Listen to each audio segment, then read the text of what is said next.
Welcome to the Hunter Report, and today SLR Magic announces a 25mm f1.4 cinema lens only for E-mount. It's a cinema lens because it has gear rings, aperture rings, and it's interesting that it's only for E-mount, both full frame and APS-C, it claims. It's $400.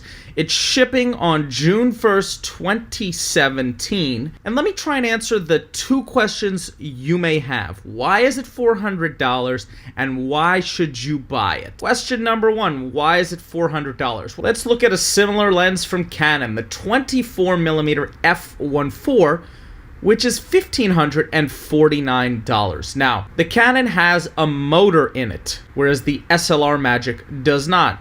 The Canon lens is primarily designed for photography, although having that motor helps you do things in filmmaking as well. So why is it $400? What corners have they cut? Well, they didn't include a motor. That's a pretty big corner. Also, it's an f1.4. It's not a t1.4. And you may be saying, it's a prime lens. How could they possibly not keep the light consistent? What possible variable is there to change? Well, when you change the focus from the foreground to the background, the fact that it's not a t-stop lens means that as you're changing the focus, you're going to have slight variations in your lighting. Now, as a startup filmmaker, this is not a big deal. And you could probably even get away with this in a motion picture. True cinematographers prefer T-stops to F-stops because you might need to reshoot a scene a few days later and you might need things exactly the same. And sometimes you only get one shot to get things right,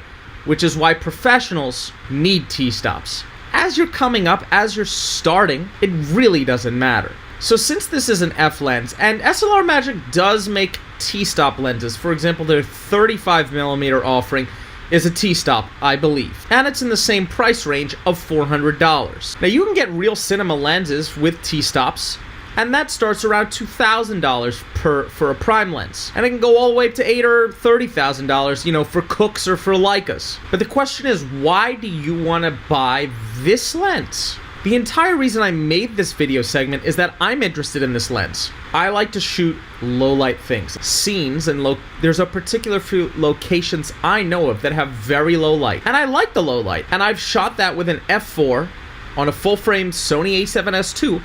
Wasn't enough light.